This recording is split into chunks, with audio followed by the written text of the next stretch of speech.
Guys, I am your scale. Welcome back to my YouTube channel. അപ്പോൾ നമ്മളിന്ന് വന്നിരിക്കുന്നത് നമ്മുടെ 7 വർഷത്തെ ഓണർഷിപ്പ് എപ്രിലിയ SR 150യുടെ 7 വർഷത്തെ ഓണർഷിപ്പ് ആയിട്ടാണ്. അത് ഏകദേശം ഒരു 7 വർഷമായി. 2018 മാർച്ച് 27 മേടിച്ച മുതലാണിത്.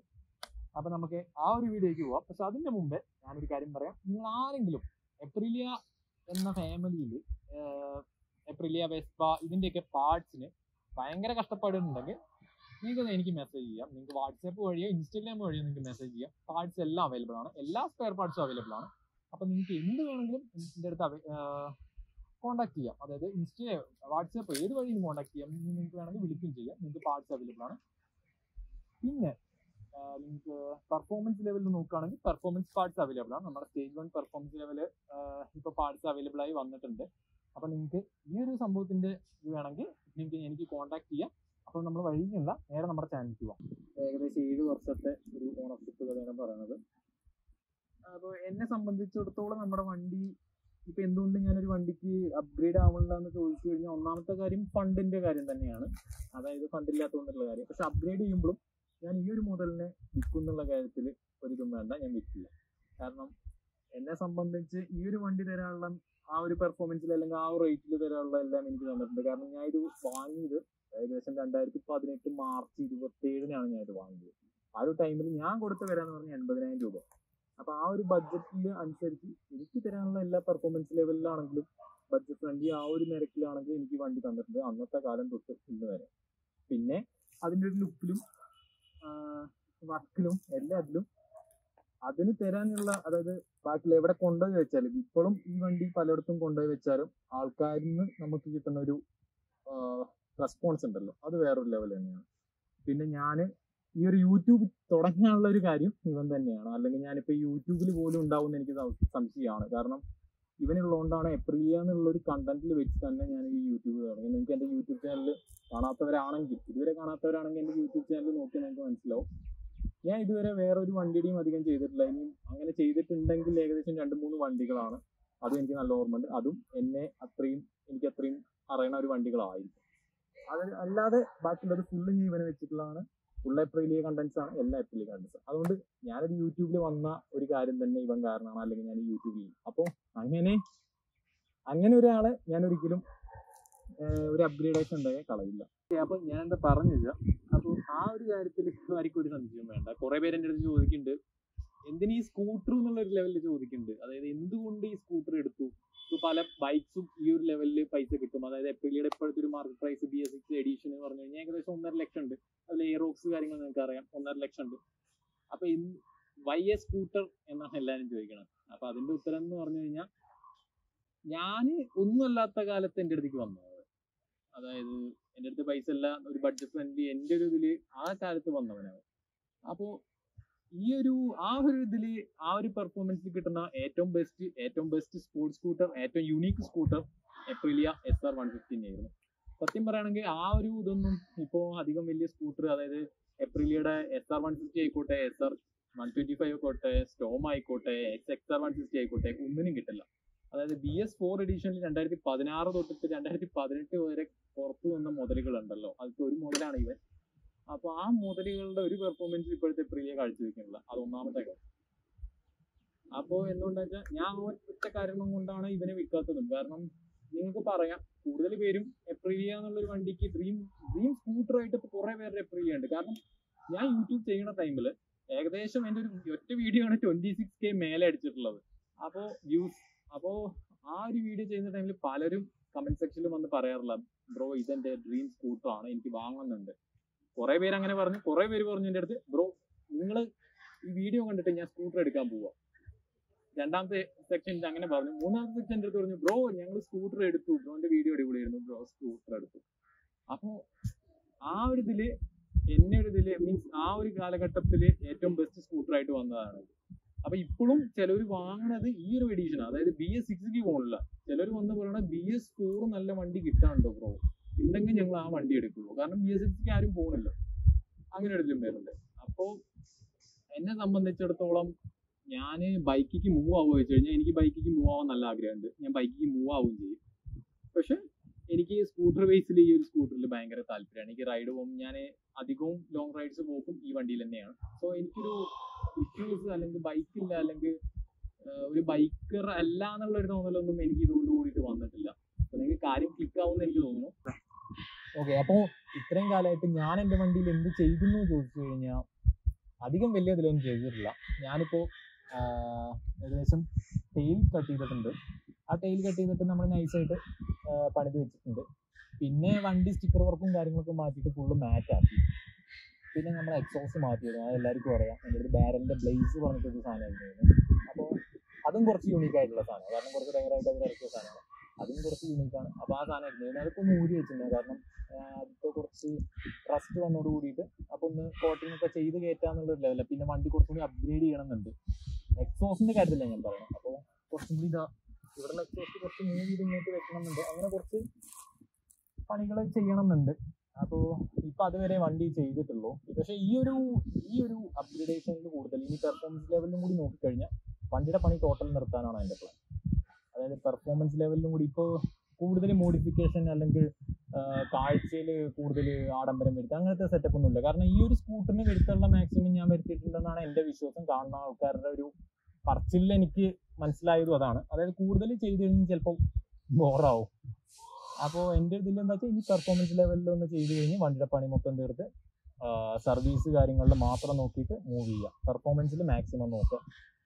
എന്നിട്ട് ഇനിയിപ്പോൾ ഫ്യൂച്ചറിൽ പറ്റുമെങ്കിൽ ട്രാക്കിൽ ഇറക്കാനുള്ളൊരു ഉദ്ദേശമുണ്ട്. ഇതൊക്കെയാണ് എൻ്റെ ഇത്. ഇനിയിപ്പോൾ ഈ 7 വർഷത്തിൽ എൻ്റെ ഒരു ഒപ്പീനിയൻ വെച്ചിട്ട് എനിക്ക് സ്കൂട്ടർ ബേസിൽ, അതായത് ഗിയർലെസ് ബൈക്സ് ഒരു ഇതിൽ എനിക്ക് ഏറ്റവും ഇഷ്ടമായ ഒരു വണ്ടി തന്നെയാണ്. ഞാൻ എയറോക്സ് ഓടിച്ചിട്ടുണ്ട്. കാരണം എൻ്റെ ഒരു ബ്രോ, നിങ്ങൾക്ക് എല്ലാവർക്കും അറിയണേ, എപ്രിലിയക്കാർക്ക് അധിക പേർക്കും അറിയണ ഒരാളാവും സാവേജ് മെഷീൻ എന്ന് പറഞ്ഞിട്ട്. മൂപ്പരെ അധികം പോപ്പുലറായിട്ട് മൂപ്പരെ അറിയില്ലെങ്കിൽ മൂപ്പരുടെ വണ്ടി എപ്രിലിയ 750 എല്ലാവർക്കും അറിയണ്ടോ. അപ്പോൾ ആ മൂപ്പര് ഏകദേശം ഇതേപോലെ ഞാൻ ചെയ്ത പോലെ തന്നെ പണികളൊക്കെ എപ്രിലിയയുടെ തീർത്തിട്ട് മൂപ്പര് എയറോക്സിക്ക് മാറി.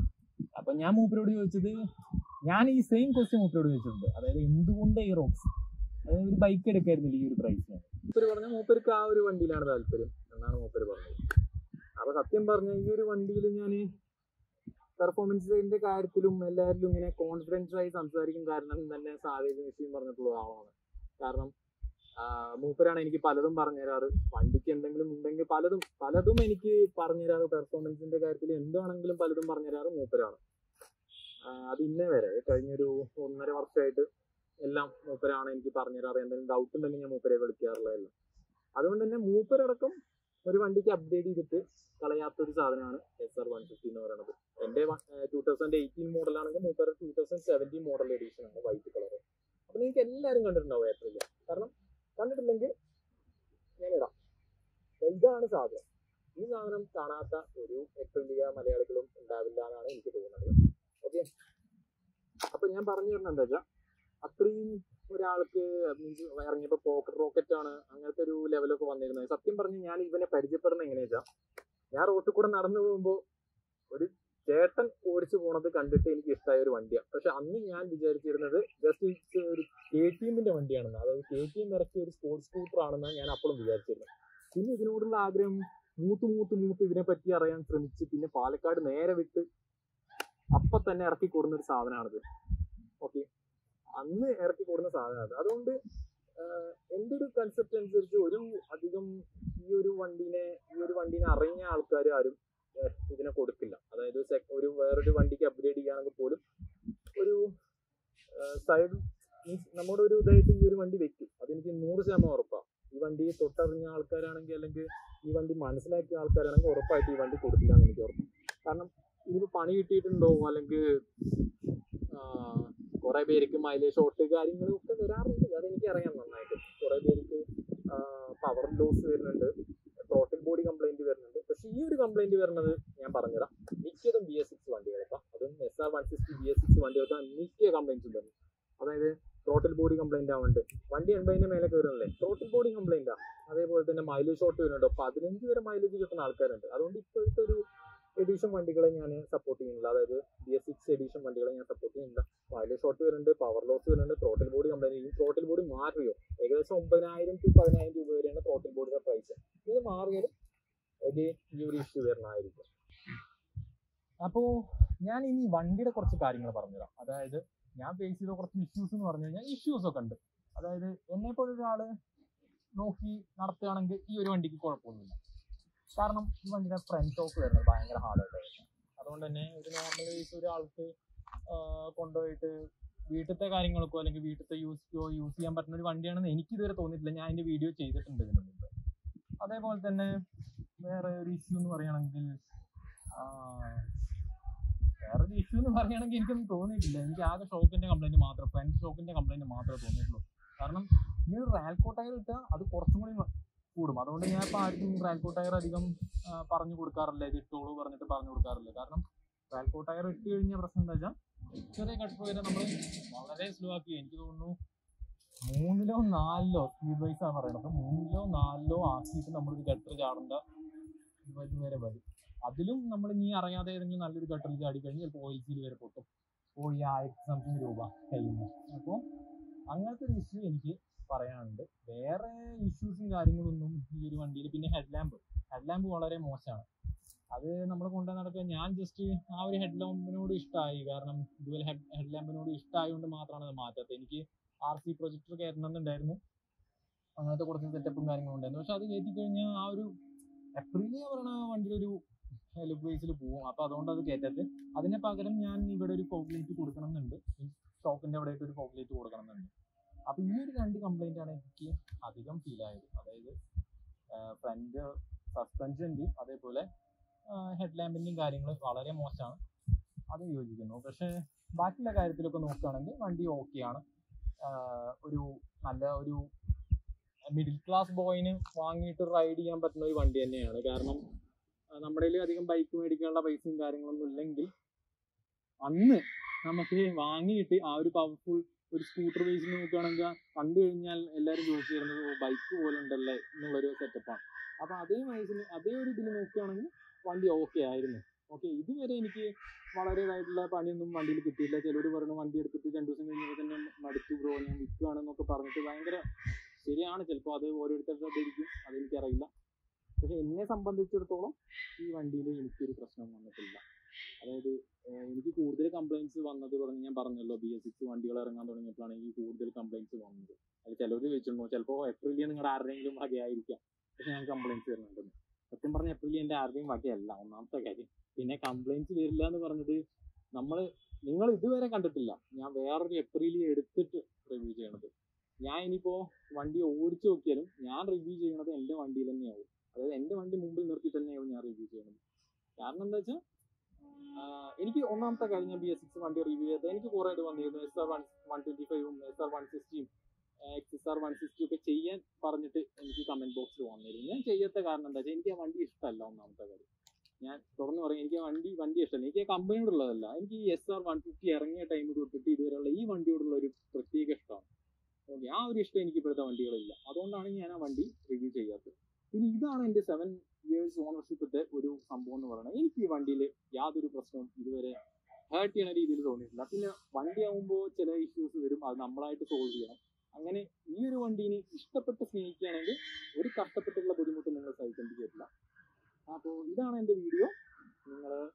പിന്നെ ഒരു കാര്യം പറയാനുണ്ട്, നിങ്ങൾക്ക് ഇപ്പോൾ നിങ്ങൾ ഫേസ് ചെയ്യണ കാര്യമാണ് വണ്ടിക്ക് നിങ്ങൾ പാർട്സ് കിട്ടാത്തത്. ഓക്കെ, അപ്പോൾ പാർട്സിന് എപ്പോഴും അവൈലബിൾ ആണ്. നിങ്ങൾക്ക് പാർട്സ് ഞങ്ങളുടെ കയ്യിൽ അവൈലബിൾ ആണ്.